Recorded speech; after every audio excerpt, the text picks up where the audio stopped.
Entonces, estimados feligreses, es un domingo como otros que han habido, donde se atravesan dos fiestas. Entonces, estamos en el domingo 22º después de Pentecostés. Entonces, el evangelio de ese domingo será el del último evangelio hoy. Entonces, si quieren rezar el último evangelio al fin de la misa, tienen que buscar el evangelio del 22º domingo después de Pentecostés en sus misales. Y luego también es la dedicación de la archibasílica de San Salvador, o en otras palabras, la Basílica de San Juan Laterano.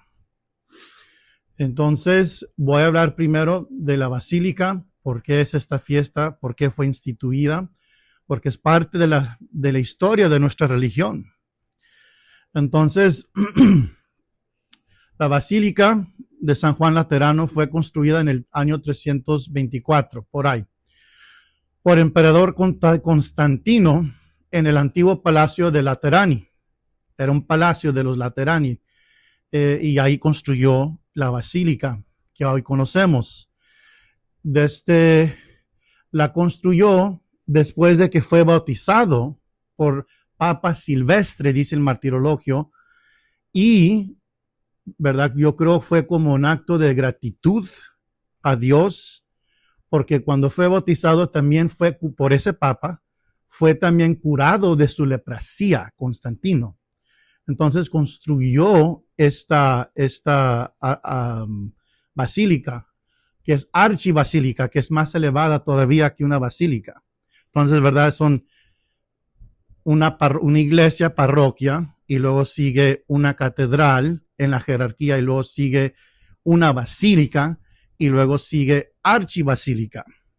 Entonces, la distinción es, una parroquia, una iglesia parroquia va a ser más pequeña que una catedral, ¿verdad? Una basílica más grande que una catedral y una archibasílica todavía más grande.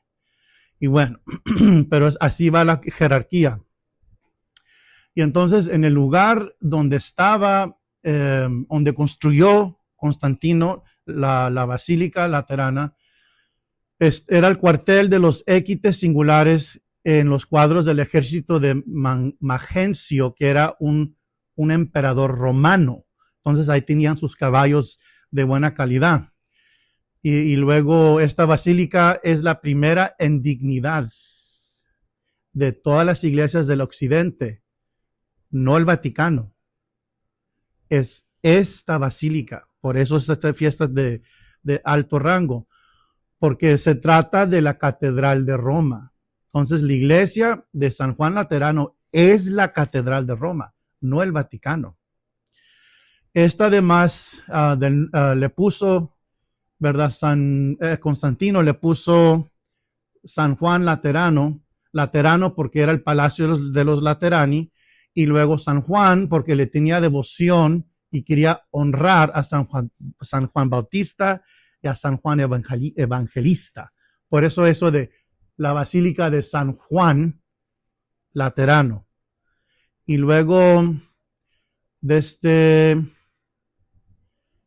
fue ahora, también en un tiempo tuvo el nombre de San Salvador, por eso también le dicen la Archibasílica de San Salvador, pero es la misma. San Juan Laterano y San Salvador son la misma, es la misma basílica.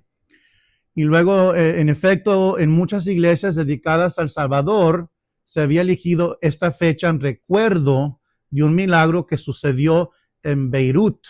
Beirut es una ciudad en Líbano.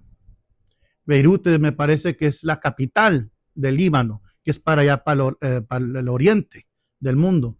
Entonces sucedió un milagro antes del concilio de Nicea del año 787, y el milagro en que habría brotado sangre de una imagen del Salvador golpeada por un judío. Brotó sangre.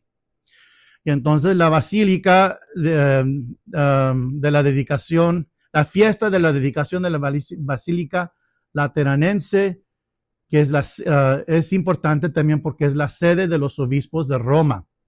Entonces, la catedral de los papas no es el Vaticano. La catedral de los papas es la de San Juan Laterano, la Basílica de San Salvador. Esa es la catedral. Total que tiene ahí el Papa su trono, donde nadie se puede sentar. Y luego otra cosa que estaba estudiando, que tienen ahí el altar donde muchos de los mártires y los santos de los sacerdotes obispos de los primeros siglos celebraron la Santa Misa hasta San Pedro. Y es una caja sencilla, porque acuérdense, en esos tiempos de los primeros siglos de la Iglesia Católica, ¿verdad? Vivió en carne propia la Iglesia de los primeros siglos un martirio, al revés y al derecho. Entonces los altares no los podían construir como ahora los tenemos construidos fijos. Y yo hablo de los altares no modernos, que es una mesa. Este no es altar, esta es una mesa para enfatizar que la misa es una fiesta, una cena. Eso no está correcto. Yo estoy hablando de los altares ahora tradicionales, de las iglesias antiguas como en México, con los retablos, con altares hechos de piedra, ¿verdad? Y altos.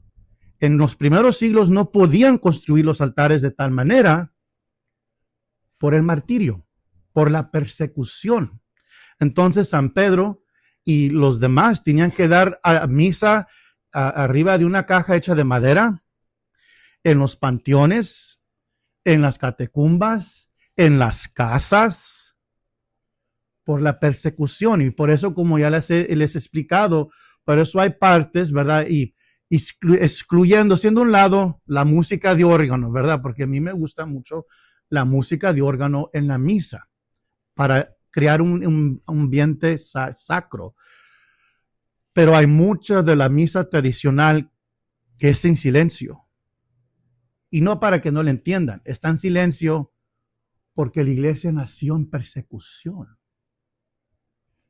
Porque si los oían dando misa a los sacerdotes y a los feligreses cantando los salmos, como canta el hermano, los propios que son partes de los salmos, hasta ahí llegó el corrido. Los mataban a todos, los martirizaban. Por eso el canon es completamente en silencio. Y la oración después del ofertorio se llama secreta, porque se dice en secreto, porque la iglesia nació en persecución. Y vemos ahí, si echamos el ojo, si usamos la inteligencia, si deducimos por medio de la lógica, podemos ver que esta misa es la original de la Iglesia Católica. Porque hasta los gestos, el voz, el volumen, demuestran, nos comprueban que es la verdadera, la que nació durante la persecución de los primeros siglos. Y bueno, hasta ahí eso. Ahora, el evangelio del 12º domingo después de Pentecostés sería el de donde dice nuestro Señor: dadle a César, dad al César lo que es de César y a Dios lo que es de Dios. Y pues primeramente en latín es redite ergo quae sunt Caesaris, Caesari et quae sunt Dei Deo. Redite en latín significa devolver, restaurar, regresar. Y están en el modo imperativo en latín, de la gramática de latín. Quiere decir que el modo imperativo se usa exclusivamente para dar órdenes. Por ejemplo, en la misa, cuando digo orate fratres, los estoy ordenando que recen. Pedir hermanos, orad hermanos, es una ordenanza. Entonces, ese modo se usa para dar órdenes. Y dice nuestro Señor: rédite, devuelve, regresa, retorna. Entonces, las cosas de César no se limitan, como sabemos, a los asuntos del gobierno, sino que también a las cosas de este mundo, estimados feligreses. Las cosas de este mundo, en particular los bienes materiales, que son anclas que no nos dejan elevar nuestras almas a Dios. Lo material, lo que poseemos, el dinero. Y por eso es extremadamente importante, y que es el mensaje, al fin de cuentas, de este evangelio, el espíritu del desprendimiento. El espíritu del desprendimiento. Porque al fin de cuentas, estimados feligreses, nada va a quedar. Solo Dios. Nada es seguro. Solo Dios. ¿Verdad? Entonces, por eso, nuestra meta es que nuestras almas, salvar nuestras almas para estar con Dios. Y lo material, si no tenemos un espíritu de desprendimiento, así, en otras palabras, por ejemplo, vamos a decir que tenemos dinero en el banco, ¿verdad? Vamos a hacer unos 50,000. Uno lo tiene que tratar como que lo tiene, pero no lo tiene. Es suyo, pero no es suyo. Y si se presta una oportunidad para obrar el bien, lo debemos hacer. Porque al fin de cuentas, esos actos de caridad son lo que nos vamos a llevar al cielo, no el dinero. El dinero, para los que no somos ricos, va y viene. Lo tenemos, se nos acaba. Lo tenemos, se nos acaba. Así es la vida. Dios provee. Pero la cosa que por eso es bueno desprendernos, porque lo seguro es Dios. Y bueno, sin el espíritu del desprendimiento tampoco podremos darle a Dios su lugar de prioridad en nuestras vidas, y nunca vamos a progresar en la espiritualidad y la unión con Dios. Entonces, si Dios nos pone una oportunidad en nuestras vidas para desprendernos de una cosa o de otra, tomen esa oportunidad, despréndanse, porque Dios se les está poniendo en el camino por su salvación, porque nos apegamos en nuestra humanidad a las cosas de esta tierra que son pasajeras, no duraderas, pasajeras. Entonces, hasta ahí con ese tema. Ahora voy a predicar sobre otro tema rapidito. Entonces, me gustaría hablar sobre unos puntos sobre la misa y las indulgencias, ¿verdad? Porque tenemos que repasar el catecismo. Poco a poco vamos a ir repasando el catecismo. Entonces, ahora tomé ciertos puntos de un libro de un sacerdote que se llama Padre Locke. Y el libro se llama La Misa y los Sacramentos. Muy buen libro que me acuerdo estudié en el seminario menor cuando tenía 15, 16 años. Y es muy buen libro, pero está en inglés. Es el problema, se los tuve que traducir. Y bueno, pues el primer punto sobre la misa, voy a empezar con el tema de la misa. Primeramente, que dice el padre que el griego se usó en los primeros siglos de la Iglesia Católica. Acuérdense, los evangelios, ¿en qué lenguaje fueron escritos? En griego. Porque los principios de la iglesia, todo era en griego. Por eso el Kyrie eleison es griego, no es latín. Otra comprobanza de que esta misa es la verdadera. Porque el Kyrie permanece en griego, porque en un tiempo la iglesia usó el griego para dar la misa en los principios. Entonces, segundo, dice el padre, dice, luego se usó griego y latín, uno al lado del otro, y en los siglos 3 o 4 por ahí, o poco después, reemplazó el latín completamente al griego. Y luego dice el padre que porque las mayorías de las naciones occidentales fueron evangelizadas desde Roma, porque el latín se convirtió en el idioma litúrgico, por lo que el latín se convirtió en el idioma litúrgico de la Iglesia Católica Occidental. Acuérdense, hay como dos caras, por decir, de la Iglesia Católica: el lado occidental y el lado oriental. En la Iglesia Católica existen como 22, 23 ritos para oficiar la misa. Este rito, el que doy yo, es el romano, y de ese estamos hablando, pero hay como 22 otros más. Pero la reina de todos los ritos es el rito romano. Es el rito romano porque es el más grande, o el rito latino. El romano o latino es el mismo. Romano y latino es este rito. Es el más grande, siempre fue el más grande de todos. Pero, por ejemplo, hay católicos ucranios que dan sus ritos en el lenguaje ucranio, de espaldas, con incenso. Hay el rito armenio, cóptico, melquito, marionito, como San Charbel fue del rito marionita, como se diga. Y hay muchos ritos, pero este es el romano, el rito latino, que se puede trazar hasta los principios de la iglesia en Roma. Y bueno, dice el padre que existen ventajas obvias en tener un idioma litúrgico inmutable. ¿Que es inmutable? Que nunca cambia. El uso del mismo idioma otorga unidad y cohesión a sus miembros. Entonces podía uno, en un tiempo antes de los cambios, ir a China, México, Francia, Inglaterra. Uno se sentía en casa porque era la misma misa en el mismo lenguaje.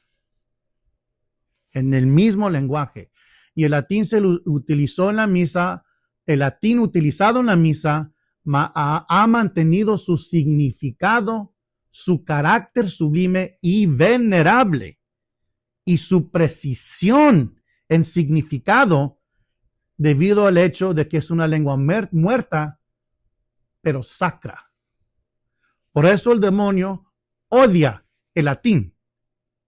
Es una lengua sacra, reservada para pedirle a Dios, para darle culto a Dios, para administrar los sacramentos.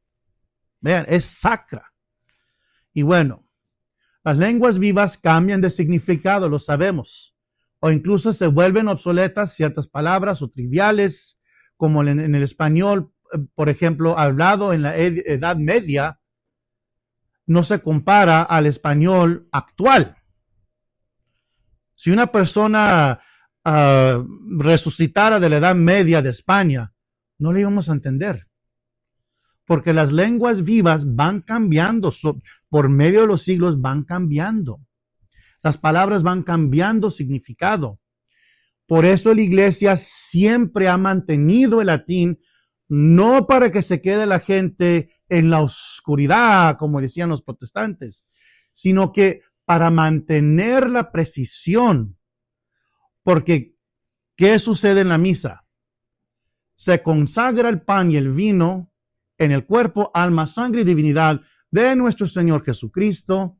Y entonces, por eso es importante el latín, porque presta una precisión con el significado de las palabras de la sagrada consagración, que son inmutables, no han cambiado.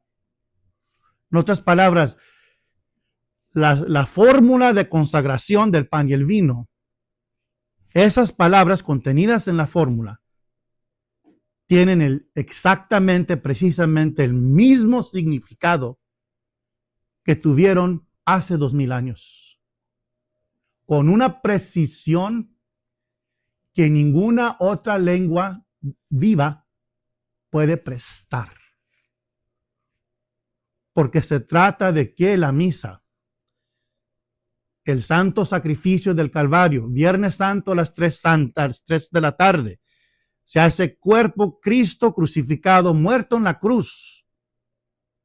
En la misa se consagra Cristo en el pan y en el vino. Eso es lo importante, y para eso se ocupa una lengua sacra que se presta con esa precisión y ese sentido, ese espíritu sagrado y venerable. Y bueno, yo creo que ahí hice mi punto bastante bien. Siendo la misa un sacrificio y no una forma de oración o sermón, porque la misa no es sermón, no es necesario comprender todas las palabras que dice el sacerdote para participar en el santo sacrificio.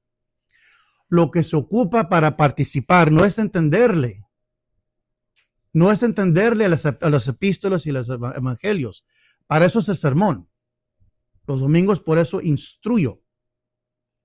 Lo que es importante son las disposiciones, el corazón, la voluntad, el prestar la atención. ¿A qué? Al hecho de que uno está presente en el Calvario, en cada misa. Es todo lo que entendieron nuestros ancestros, nuestros antepasados. Sabían que cuando estaban hincados en la misa, que era el momento para pedirle a Dios de todo corazón por todas sus necesidades. Y lo hicieron con una gran fe, a pesar de que la misa era en latín. Porque sabían que estaban presentes en un rito muy sagrado. Y sabían que en ese rito sagrado se hacía presente Cristo en el altar. Es todo lo que tienen que entender. Ya lo demás queda en uno. ¿Cómo se va a mantener uno enfocado? Voy a usar el rosario, voy a rezar el Vía Crucis, meditarlo, voy a usar el misal, ¿verdad? Pero sí lo sugiero, los misales, ¿verdad? Lean el epístola y el evangelio en sus casas para que no anden batallando. Porque muchas veces, ¿qué pasa? Se nos olvida el misal, ¿verdad? O nos equivocamos de domingo, no ponemos el misal bien, o nos perdemos en la misa, se nos pasan las campanadas porque estamos con el misal. Sí es bueno el misal, pero lean la epístola del evangelio empezando el sábado y el domingo otra repasadita. Y ya para cuando vengan a misa, ya saben de qué se trata el evangelio. Y bueno, ahora, la esencia de la misa consiste en la consagración, mediante la cual ya sabemos que Cristo se hace presente en el altar, bajo las apariencias de pan y vino, y se ofrece al Padre Celestial como rescate por nuestros pecados. Esa es la esencia de la misa, la consagración. El ofertorio es simplemente la dedicación de las ofrendas sacrificales, pero no es el sacrificio en sí. En otras palabras, en el ofertorio, el sacerdote está dedicando la víctima, ¿verdad? Lo que se va a usar la víctima para el sacrificio. Se apartan el pan y el vino exclusivamente para Dios, para que Dios, por medio de ese ofrecimiento, de esa dedicación, tome posesión de ese pan y de ese vino. Y bueno, ahora la comunión del sacerdote bajo ambas especies, el pan consagrado, el vino consagrado, es más importante que el ofertorio, porque es parte integral del sacrificio, la comunión del sacerdote. La comunión del sacerdote es realmente el banquete sacrificial de la misa. No el banquete de fiesta, el banquete sacrificial. Entonces, sin la cual el sacrificio no estaría completo. Porque un sacrificio, vemos en los ritos de los judíos, que esos ritos donde mataban a animales, los sacrificaban, ¿verdad? Era como una, en cierta manera, prefiguración del sacrificio de Cristo en la cruz. Y una corrupción, como ya les he dicho en otros sermones, de esa prefiguración de Cristo sacrificado en la cruz, fueron, por ejemplo, los aztecas que sacrificaban a los humanos. Esa fue una corrupción inspirada por el mismo demonio, porque sabía que Cristo se iba a encarnar, sabía que Cristo iba a morir por nosotros en la cruz, en su parte humana, sacrificado. Y por eso, con los sacrificios humanos, siempre al revés, la burla, burlándose de Dios Hijo. Por eso les arrancaban los corazones, burlándose del Sagrado Corazón, Satanás. ¿De dónde cree que vinieron esas inspiraciones? Del mismo infierno. Porque para un sacrificio, ahora, esa fue una corrupción. Los judíos lo hicieron correcto, ¿verdad? Sacrificando, ofreciendo los animales a Dios y sacrificándolos, porque un sacrificio se tiene que ofrecer, dedicar, y luego se tiene que destruir. Como ya les he explicado. Entonces, el momento en que el sacerdote recibe la hostia consagrada que él consagró y la sangre preciosísima, es la consumación del sacrificio. Se completa. Por eso yo veo que en las misas modernas los sacerdotes consagran unas hostias grandes y esas mismas se las reparten los feligreses. Eso es un error muy grave, porque está como le falta la claridad. Es una falta de claridad, porque los feligreses no son sacerdotes. Ellos no pueden consumir el sacrificio. Tiene que ser el sacerdote que está en nombre de Cristo. Entonces, eso no está correcto. Y bueno, ahora voy a hablar un poquito de las indulgencias ya para acabar. Traté de hacer este sermón breve, pero nunca me sale en breve. Les pido perdón. Ahora, una indulgencia es la remisión total o parcial de la pena temporal debida al pecado, de la deuda debida al pecado, que eso ya les he enseñado. La palabra indulgencia significa un favor o concesión. Una indulgencia se obtiene mediante una penitencia muy leve, que es la remisión de penas que de otro modo serían severas. Una indulgencia no es un perdón del pecado ni una licencia para pecar. Y eso es muy importante entenderlo, estimados feligreses, porque ese fue la queja de Martín Lutero, que es el que fundó todo el protestantismo. Entonces, acusó a la iglesia de vender indulgencias y luego acusó a la iglesia de que con esas indulgencias la iglesia estaba diciendo que los pecados eran borrados de los feligreses. Mentiras. La iglesia nunca ha enseñado eso. Jamás. Lo sabemos básicamente, es catecismo básico. Por los méritos de la muerte de Cristo en la cruz, nuestros pecados son borrados en el confesionario. Y por esos mismos méritos, la deuda de nuestros pecados es cancelada. Eso lo sabían los católicos. Ahora quizás no, porque las indulgencias ya nos enseñan y no sabe uno nada de nada sobre este tema, pero ahora sí vamos a saber nosotros. Entonces, de hecho, ¿verdad? Las indulgencias no borran el pecado mortal. Y si uno está en pecado mortal, no puede recibir indulgencia. Uno tiene que estar en estado de gracia. Y ahora existen dos tipos de indulgencias, como ya les he explicado, pero para que se nos pegue: las plenarias y las parciales. La plenaria es remisión total de la deuda que se debe por el pecado. Por eso es plenaria, plena, que quiere decir plenitud. Es una indulgencia plena, completa, total. que es que quita toda la deuda de nuestros pecados. Una indulgencia parcial es la remisión de una parte. Una indulgencia parcial solo quita una parte de esa deuda, pero la plenaria quita en totalidad.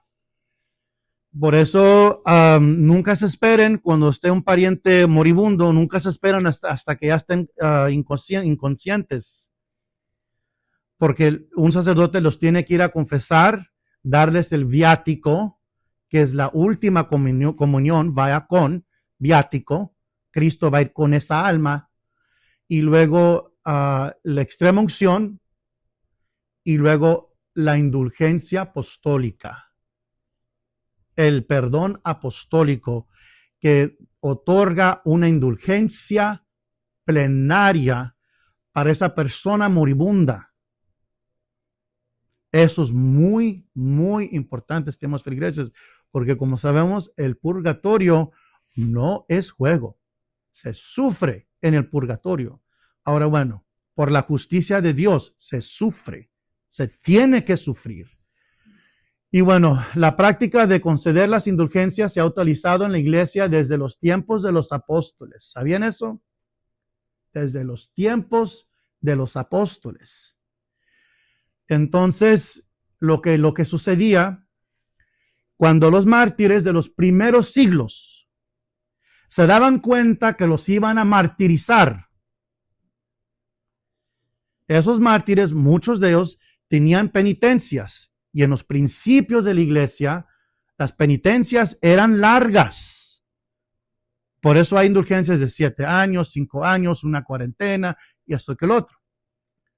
Porque la iglesia imponía penitencias bien pesadas y largas. Entonces iba el mártir a la iglesia y le pide a la iglesia, quítenme la penitencia porque me van a martirizar. Y lo que hacía la iglesia, borraban la penitencia y junto con la penitencia que se borraba la deuda que se debía.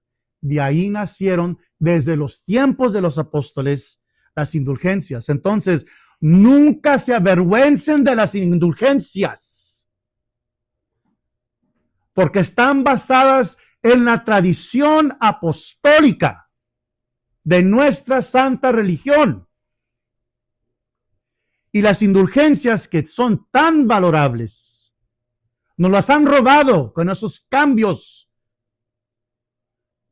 que ha inspirado Satanás con el Segundo Concilio del Vaticano. Porque ¿quiénes son los que pagan?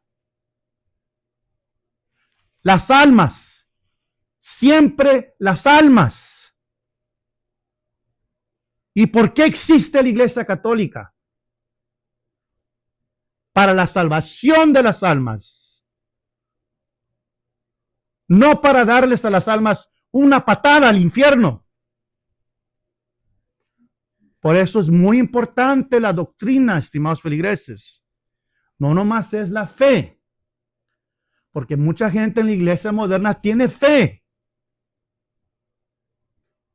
pero no tienen la doctrina, no por culpa de ellos. No les estoy echando la culpa. Pero ni los sacerdotes saben la doctrina. Pero por eso les digo, es la fe y la doctrina, la fe y la doctrina. Aunque no le entendieron nuestros ancestros a la Santa Misa, tuvieron la doctrina. Tuvieron la fe, los sacramentos.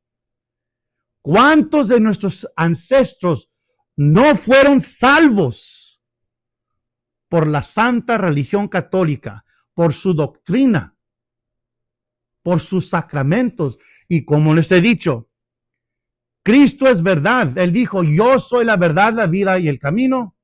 Entonces, si Cristo es la verdad y reveló una religión, es verdadera.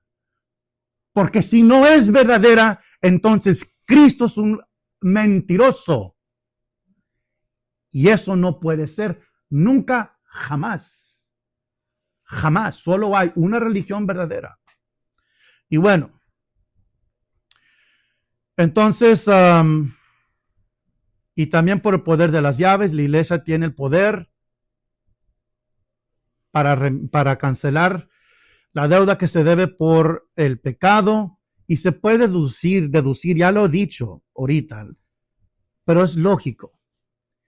Si Cristo borra nuestros pecados por medio del sacramento de la confesión, ¿por qué no puede borrar nuestra deuda por nuestros pecados por medio de las indulgencias? ¿Por qué es tan difícil que un protestante entienda eso?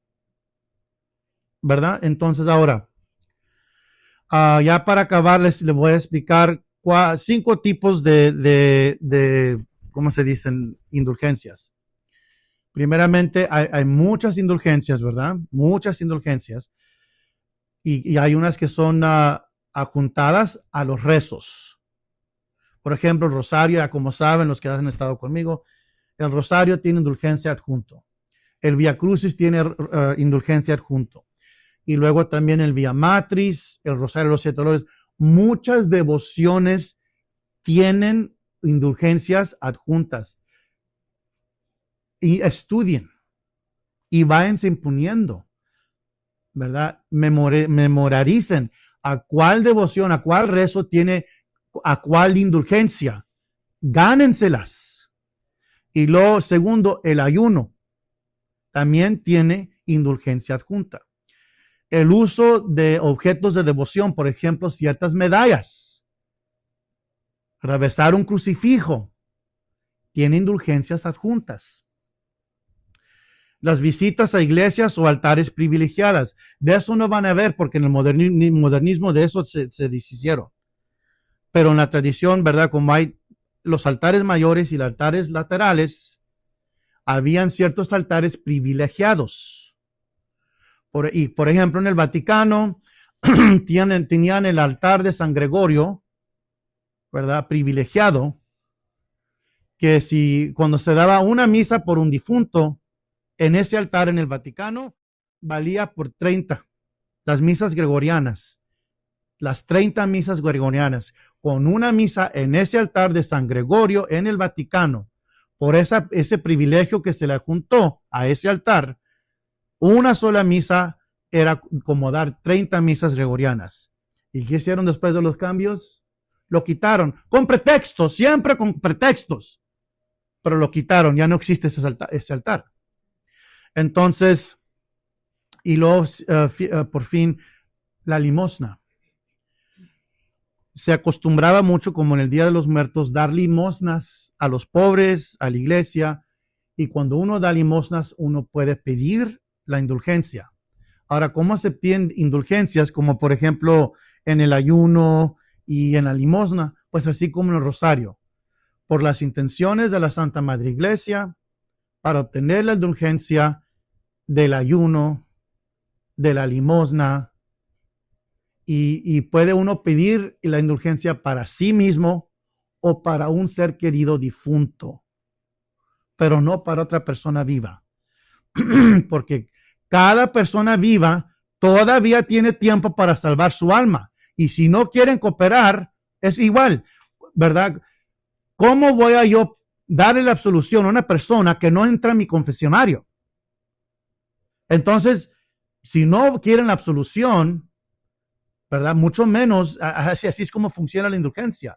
Si no quieren el perdón de Dios, pues mucho menos van a querer quitarse la deuda que deben.